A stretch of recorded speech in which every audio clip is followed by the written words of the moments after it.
Hello मैं 10th class students. देखिए board में ज़्यादातर हर बार ही जो प्रश्न आपको देखने को मिलता है वो है आपका फिजिक्स डिपार्टमेंट से आपका ओम का नियम। ठीक है, तो बाबू मेरे प्यारे बाबू, ओम ने क्या बताया इस नियम के अनुसार, उन्होंने क्या कहा, क्या उनके नियम में था कि यदि परिपथ किसी सर्किट, ठीक है, कि चालक की भौतिक अवस्थाएं, ठीक है, कोई हमारा चालक तार है, ठीक है, तो उसकी भौतिक अवस्थाएं, अब ये भौतिक अवस्थाएं होती क्या है मेरे प्यारे स्टूडेंट्स, तो ये भौतिक अवस्थाएं जो होती हैं जैसे कि आपका ताप हो गया, आपका दाब हो गया, ठीक है, टेम्परेचर, प्रेशर, इनको हम भौतिक अवस्थाएं बोलती हैं।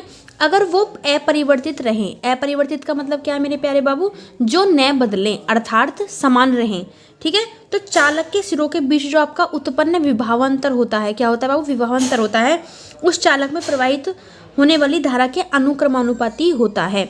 ठीक है, इस चीज़ को हमने ये थ्योरी में दिया एक्सप्लेनेशन, इसको हमने जो है साइंस वे में कैसे रिप्रेजेंट किया कि V फॉर विभवांतर, ठीक है, अनुक्रमानुपाती होता है चालक तार में प्रवाहित होने वाली विद्युत धारा के। विद्युत धारा को हम I से रिप्रेजेंट करते हैं मेरे स्टूडेंट्स। ठीक है, तो V जो है अनुक्रमानुपाती होता है I के, यानी कि इलेक्ट्रिकल करंट के, विद्युत धारा के।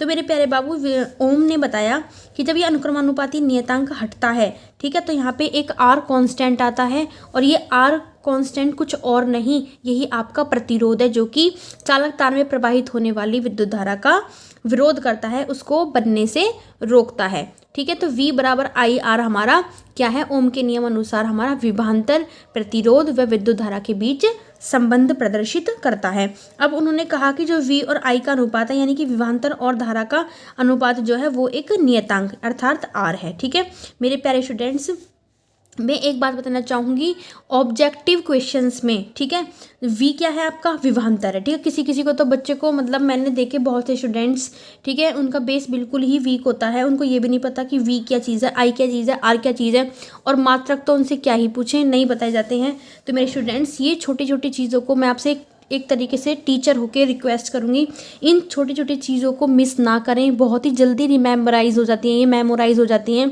V हमारा विभवांतर है, और इसका मात्रक मेरे प्यारे स्टूडेंट्स, जो कि मात्रक बेहद ज़्यादा इंपॉर्टेंट है, ऑब्जेक्टिव्स में आपसे पूछ भी लिया जाता है कि विभवांतर की यूनिट क्या है, मात्रक क्या है, 4 आपके सामने ऑप्शन रख दिए जाते हैं और पूछ लिया जाता है। तो विभवांतर का मात्रक होता है मेरे प्यारे बाबू वोल्ट, और I क्या चीज़ है, आपकी विद्युत धारा है, जिसका मात्रक आपका एम्पियर है। बहुत बार प्रश्न आया है विद्युत धारा की इकाई बताओ, मात्रक बताओ, तो क्या होता है मेरे प्यारे बाबू, एम्पियर। एम्पियर जो आपके वैज्ञानिक थे, उन्होंने विद्युत धारा की जो है मात्रक दिया हमको, और अपने ही नाम पर इसका मात्रक उन्होंने हमें दिया।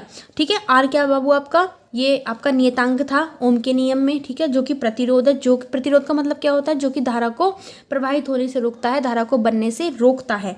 ठीक है, तो इसकी जो यूनिट है मेरे प्यारे बाबू, मात्रक जो है वो ओम है। ओम को हम इस साइन से रिप्रेजेंट करते हैं। तो मेरे प्यारे बाबू, इस फॉर्मूले से हमारे देखो 3 फॉर्मूले बन सकते हैं, एक ही फॉर्मूले से 3 डिफरेंट फॉर्म में हम डाल सकते हैं। मैं आपको बताऊंगी इन प्रश्नों पर आपके जो न्यूमेरिकल्स है किस प्रकार पूछे जाते हैं।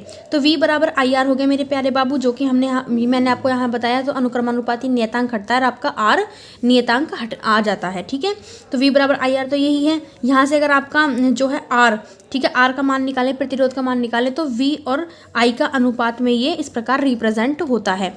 ठीक है, यानी कि विभवांतर और विद्युत धारा का जो अनुपात है वही आपका प्रतिरोध है। अगर बाई चांस हमें विद्युत धारा का मान निकालना हो तो V अपॉन हमारा R होता है मेरे प्यारे स्टूडेंट। ठीक है, तो अगर यहाँ से आप 3 प्रकार के प्रश्न आपसे पूछे जा सकते हैं, वो I दे देगा क्वेश्चन में, R दे देगा, बाई चांस आपका 3 एम्पियर आपकी धारा दे दी, और आपका 2 ओम का प्रतिरोध दे दिया, तो आप विभवांतर पूछ लेगा, तो 3 दूनी 6 वोल्ट आपका क्या आ जाएगा मेरे प्यारे बाबू, आपका विभवांतर आ जाएगा। बाई चांस आपको V दे दिया जाए, I दे दिया जाए प्रश्न में, और आपसे R पूछे वो कि प्रतिरोध ज्ञात कीजिए, तो आप क्या बोलेंगे, दोनों का अनुपात कर देंगे और डिवाइड लगा करके आपके हाथ में आपका आंसर मिल जाएगा, प्रतिरोध आपका आ जाएगा।